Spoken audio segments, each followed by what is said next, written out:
नमस्कार, स्वागत है आपका। आप देख रहे हैं द न्यूज और मैं रानी गुप्ता आपके साथ। हो सकता है अक्टूबर में इस बार महाराष्ट्र में विधानसभा के चुनाव होंगे, लेकिन इससे पहले ही एमवीए में बड़ी दरार पड़ती हुई नजर आ रही है। आपको बता दें, दरअसल पिछले दिनों उद्धव गुट के प्रवक्ता संजय राउत ने यह मांग की थी कि उद्धव ठाकरे को आने वाले विधानसभा चुनाव के लिए मुख्यमंत्री के चेहरे के तौर पर पेश किया जाना चाहिए। अब इसको लेकर के एनसीपी प्रमुख शरद पवार ने उनकी बोलती बंद कर दी है। सीधे तौर पर शरद पवार ने बयान देते हुए ये कह दिया है कि इसकी कोई जरूरत ही नहीं है। जिस तरीके से ये बयान सामने आया, उसके बाद से ये कहा जा रहा है कि क्या विधानसभा चुनाव से पहले ही महाविकास अघाड़ी में बड़ी फूट पड़ चुकी है। क्योंकि अगर हम बात एनसीपी प्रमुख शरद पवार की करें तो उनका ये कहना है कि आने वाला विधानसभा चुनाव किसी एक चेहरे पर नहीं लड़ा जाएगा और इसकी कोई आवश्यकता नहीं है।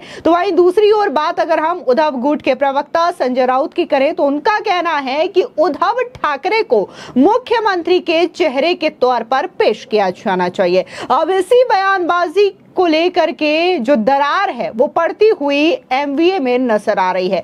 दरअसल एनसीपी प्रमुख शरद पवार के एक बयान ने शिवसेना, उद्धव गुट और कांग्रेस के नेताओं की बोलती बंद कर दी है। शरद पवार ने कहा है कि आगामी विधानसभा चुनाव में महाविकास अघाड़ी की ओर से मुख्यमंत्री का कोई चेहरा नहीं होगा, बल्कि इसे सामूहिक नेतृत्व में चुनाव लड़ा जाएगा। दरअसल पिछले दिनों उद्धव गुट के प्रवक्ता संजय राउत ने आगामी विधानसभा चुनाव में उद्धव ठाकरे को मुख्यमंत्री का चेहरा बनाने की मांग की थी। उनका दावा था कि मुख्यमंत्री के चेहरे के बिना विधानसभा का चुनाव लड़ना खतरनाक हो सकता है। इधर कांग्रेस के कार्यकर्ता और पदाधिकारी राज्य प्रदेश अध्यक्ष नाना पटोले को भावी मुख्यमंत्री के रूप में पेश कर रहे हैं। इन सब की उम्मीदों पर शरद पवार ने पानी फेर दिया है। दरअसल कोल्हापुर में पत्रकारों से बात करते हुए शरद पवार ने साफ कहा कि आगामी विधानसभा का चुनाव सामूहिक नेतृत्व में ही लड़ा जाएगा। यानी कि यहाँ पर न सिर्फ संजय राउत और उद्धव ठाकरे की उम्मीदों पर पानी फिर गया है, बल्कि दूसरी ओर जो कांग्रेस के नेता जो हैं वो महाराष्ट्र के कांग्रेस अध्यक्ष नाना पटोले को भावी मुख्यमंत्री बना रहे थे, उनके अरमानों पर भी यहां पर पानी फिरता नजर आ रहा है। बता दें कि शरद पवार ने कहा कि हम साथ बैठकर विधानसभा चुनाव की रणनीति बनाएंगे। लोकसभा चुनाव में वामपंथी दलों, आम आदमी पार्टी, शेतकरी कामगार पार्टी ने हमारी मदद की थी, इसलिए हम आगामी चुनावों में उन्हें भी जिताने की कोशिश करेंगे। पवार ने कहा कि लोकसभा चुनाव में लोगों की मानसिकता स्पष्ट हो गई है। इस दौरान शरद पवार ने दावा किया है कि राज्य में सत्ता परिवर्तन होगा। लोकसभा चुनाव में 288 विधानसभा क्षेत्रों में 155 क्षेत्रों में महाविकास अघाड़ी आगे है। वही 155 सीटों पर हमारे आगे रहने का मतलब है कि बहुमत हमारे साथ है।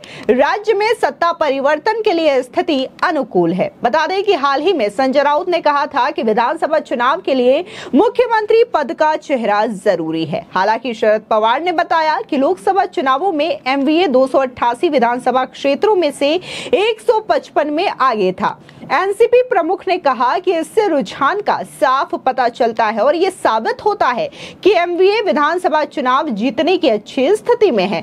यहाँ पर जिस तरीके से देखने को मिल रहा है कि अगर हम महाराष्ट्र के पिछले 3-4 सालों का रिकॉर्ड उठा करके देखें तो वहां पर हर 1-2 से 3 साल में राजनीति का खेला हो रहा है। कभी वहां पर उद्धव ठाकरे मुख्यमंत्री बनते हैं, कभी देवेंद्र फडणवीस बन जाते हैं, तो कभी एकनाथ शिंदे वहां पर मुख्यमंत्री बन जाते हैं। तो लगातार महाराष्ट्र की सियासत में ये उथल पुथल का सिलसिला पिछले 3 से 4 सालों में देखने को मिल रहा है।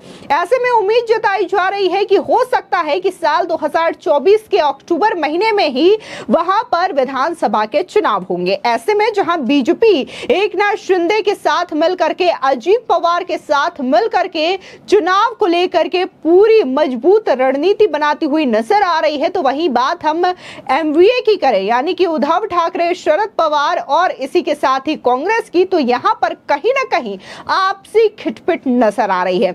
ऐसे में आपको बता दें कि महाराष्ट्र सरकार की ओर से अंतरिम बजट भी पेश किया, जिसे कि राज्य के डिप्टी सीएम और वित्त मंत्री अजीत पवार की ओर से पेश पेश किया गया। इसमें उन्होंने महिलाओं से लेकर के किसानों तक के लिए कई सारे वादे किए, घोषणाएं की, जिसमें महिलाओं को हर महीने 1500 रुपए देने की बात भी कही गई है। अब इसको लेकर के संजय राउत ने जो है वो क्या कुछ कहा है अपने प्रेस कॉन्फ्रेंस के दौरान, सुनिए। त्यांना 2 वर्ष पूर्ण झाली। ही 2 वर्ष म्हणजे फसवणुकीची 2 वर्ष आहेत।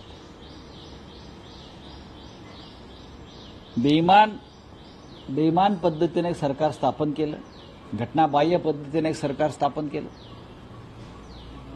नरेंद्र मोदी, अमित शाह यांनी त्या घटनाबाह्य सरकारला ताकद दिली। विधानसभेचे अध्यक्ष जे तटस्थ असतात त्यांनी पक्षपाती निर्णय देऊन सरकार वाचवलं। आम्ही जे म्हणत होतो की या देशातलं संविधान धोक्यात आहे,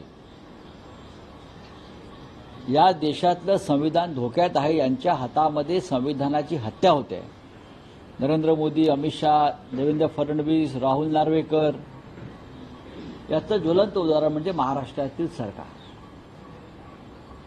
राज्यपालांनी अत्यंत घटनाबाह्य पद्धतीनं बहुमत चाचणी घेण्याचे फरमान सोडलं। हे सरकार बनवताना पंतप्रधान, गृहमंत्री, राज्यपाल, न्यायालय, विधानसभा अध्यक्ष या प्रत्येकानं बेकायदेशीर आणि घटनाबाह्य, असंवैधानिक, अनकॉन्स्टिट्यूशनल अशा प्रकारची कृती केली आणि त्यातून हे बेकायदेशीर सरकार जन्माला आलं आणि ते बेकायदेशीर पद्धतीनं ऑक्सिजनवर टिकवलं।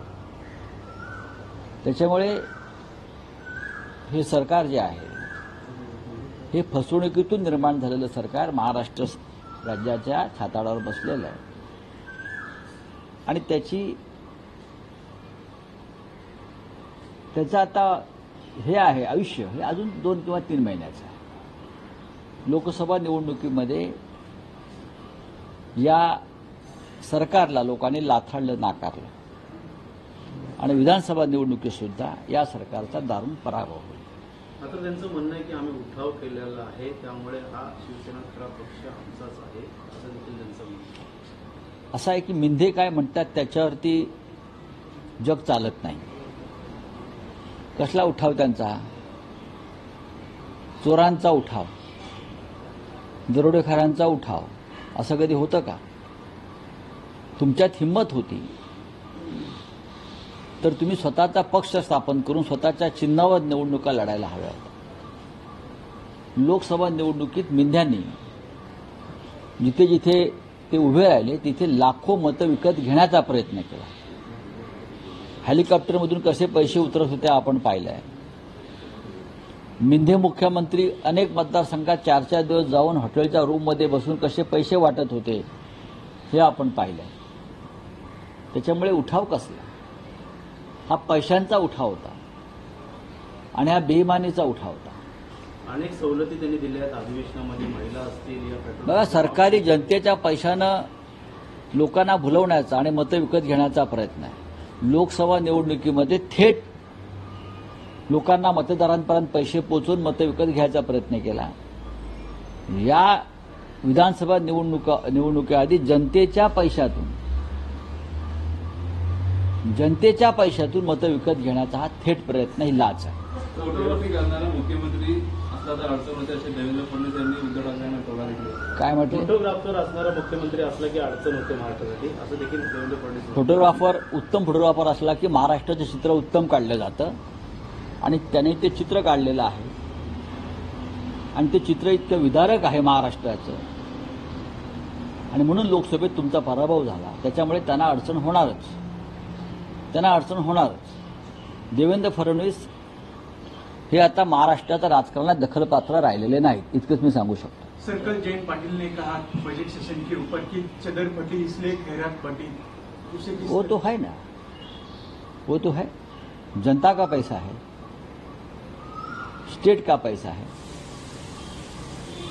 चुनाव के मद्देनजर, चुनाव विधानसभा का, आप अभी से खैरात बांट रहे हो चुनाव के लिए। लोकसभा में आपने मतदाताओं को स्ट्रेट मनी दिया, घर घर में जाकर पैसा बांटा और इस बार आप शुरुआत की है जनता की तिजोरी का पैसा खैरात जैसे बांटने का, ये तो ठीक है। संजय जहां जेडीयू की वर्किंग प्रेसिडेंट को नियुक्त किए गए हैं। अच्छी बात है ना, उनके पार्टी का सवाल है, मैं क्या बोलूं। तो सर उनकी सोच जो है बीजेपी की आरएसएस से लोग आए हुए हैं, कौन? किस तरीके से आपको लगता है कि सर वो अध्यक्ष बने हैं? जिस तरीके उद्धव ठाकरे जो बीमार थे, शरद पवार जिन लोगों की एज हो गई थी, कहीं ना कहीं आपको लगता है कि नीतीश कुमार के भी उस तरीके का उन्होंने? देखिए नीतीश कुमार, अब नीतीश कुमार वो पहले वाले नीतीश कुमार नहीं रहे हैं जो लोकतंत्र बचाने के लिए कभी जेल में गए थे, संघर्ष करते थे, जयप्रकाश नारायण के बहुत करीबी रहे थे।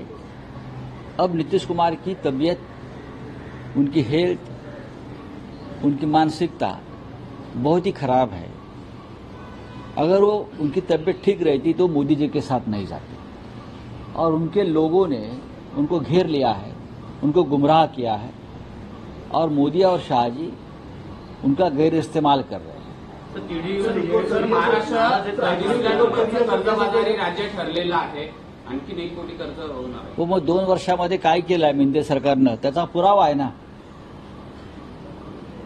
जे सरकार फसवणुकीतून आलं आणि हे सरकार कर्जबाजारी राज्य ज्यांनी बनवलं, महाराष्ट्रातला उद्योग गुजरातमध्ये जाऊ दिला, ते आज आपल्या 2 वर्षाच्या वर्षपूर्तीचं ढोल वाजवत आहेत, हे या राज्याचं दुर्दैव आहे। तर टीडीपी आणि जेडीयूची खासदार काही नाराज आहेत, त्यामुळे नक्कीच या सरकारमध्ये पुन्हा अडचण निर्माण होईल। पाहू ना, चला, थँक्यू।